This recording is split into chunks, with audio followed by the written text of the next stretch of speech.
Welcome to Pursue Wellness.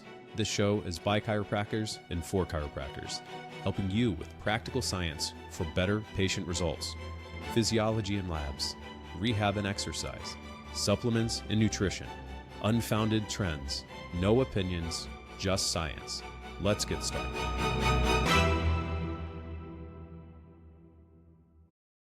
Here we go with part 3 in our quick little series of neck pain. At this point, you should understand that when it comes to treating neck pain, we can't just solely look at the cervical spine.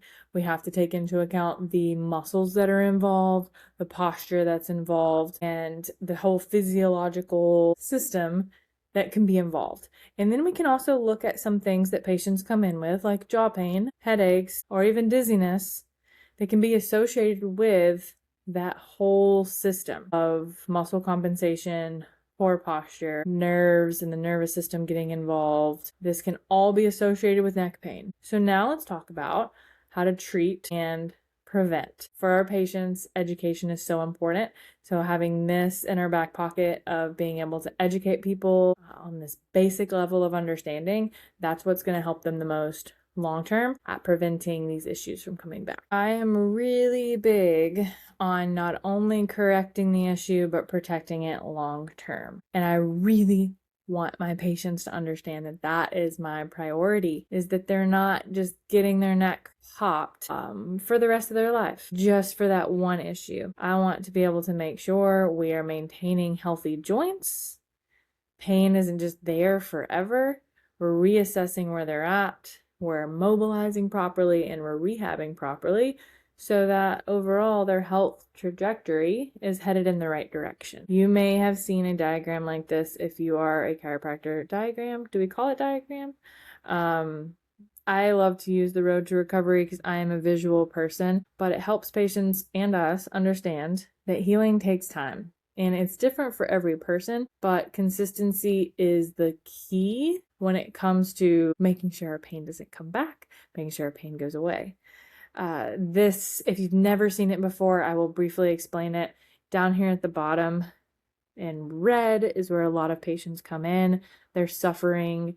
They have some kind of issue going on. And the little white dots, those represent visits, our frequency of needing treatment. I like to give patients this visual because they can understand, okay, it makes sense that until I'm out of the red, that treatment's going to be a little bit more aggressive. And then there comes to a point where we're out of the red, we're into the orangish yellow. And then that's where most people are like, wow, I feel a lot better. Whether that be 80, 85, 90% better, they're feeling better. So they're like, I'm just actually going to come in way less often.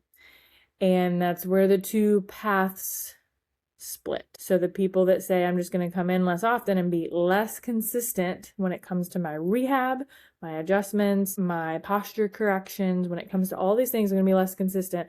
That's where we see relapse. And then they're like, oh no, I actually have to fix that.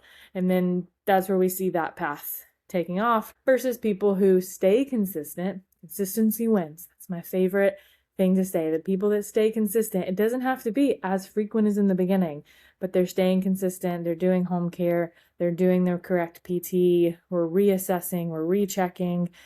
We're continuing mobility and movement.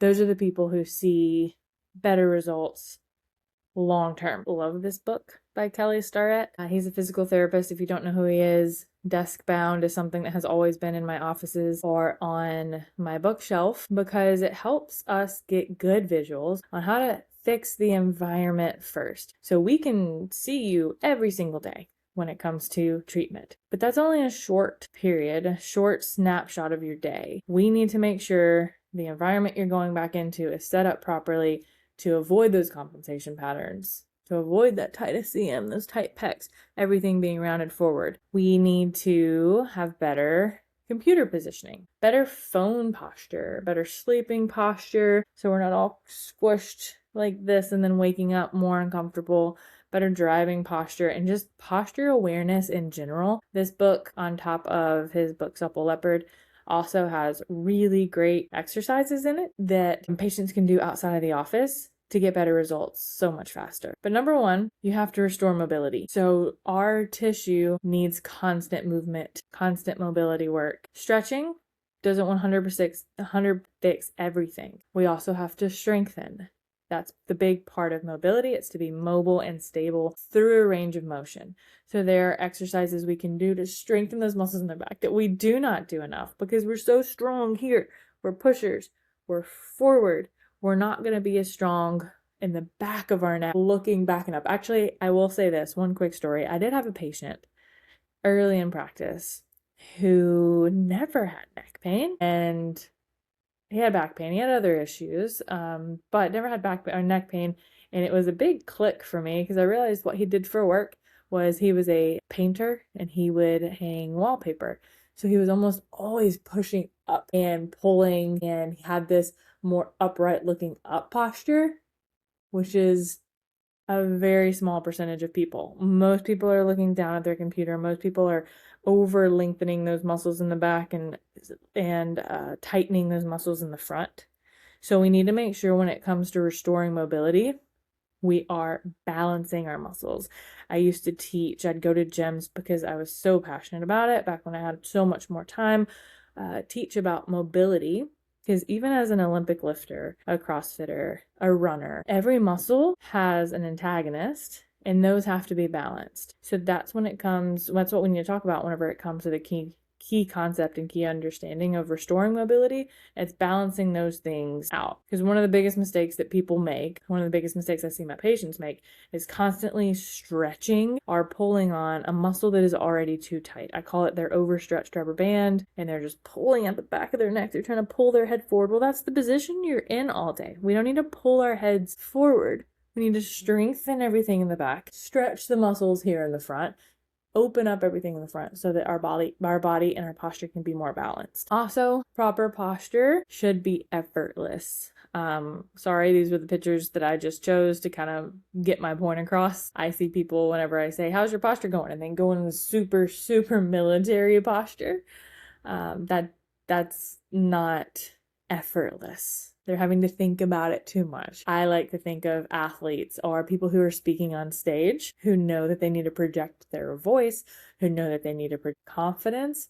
Those are people who their posture looks a lot more effortless. So get that visual in your head. If you ask a patient, how's your posture been? It shouldn't be something that they have to force. It should be something that is easy, that looks normal, that looks confident, that looks effortless. That's something that will create a better movement pattern long term, preventing issues from coming back. As a chiropractor, absolutely believe that chiropractic helps when it comes to posture, when it comes to movement, when it comes to mobility, when it comes to nervous system function. I mean, so many things chiropractic is here for. No matter what way that you're getting adjusted, there is research behind it to prove that this is bettering someone's posture and preventing issues long term. So whenever movement changes or compensation develops, adjustments can restore motion and reduce that irritation and improve how your body moves, how your body perceives, like we talked about how your brain gets its input, how your body perceives itself in space. All these things are so important when it comes to overall preventing issues. So we need to be able to properly educate our patients on what we're adjusting, why we're adjusting it, why we're working and focusing on restoring that mobility, and how the adjustment itself is so powerful, especially when combined with changing their environment and doing proper mobility outside of their office. So what are the best solutions long term when it comes to creating long-term change? It's educating our patients on the importance of movement, getting up every hour, making sure that their work setup is set up in a way that they're looking at their computer at the best level possible, that they're moving throughout the day to get things, not stuck in one position, slouching, or thinking that just a little couple of quick thoracic rotations is going to be the things to fix their problem. They also need to work on strengthening supporting muscles and mobility, which is both stretching and stabilizing and strengthening joints. Of course, incorporating chiropractic care consistently in their lives. We have to keep our joints mobile. We have to keep our nervous system stable. We have to keep our brain aware of what's going on. And then also daily habits of movement, walking. Early on, it is a lot tougher for our patients to become aware of their posture, but through these daily habits of, oh, I've been sitting for a little while, I need to get up and move my body, do some stretches, do some squats. These are things that will help our bodies get out of this awful poor posture compensation pattern. I hope these are all things that you can easily have conversations with your patients about when it comes to educating them, and they just walk in and they write on the sheet of paper, neck pain. You can say, okay, we're going to cover a lot of bases here and make sure we not only treat the correct issue, we want to get to that root cause, but we're also going to create a plan for you so that this heals as quickly as possible. And we're going to set up your environment, set up some exercises and some mobility and strengthening exercises for you to do so that we prevent this from coming back in the long term.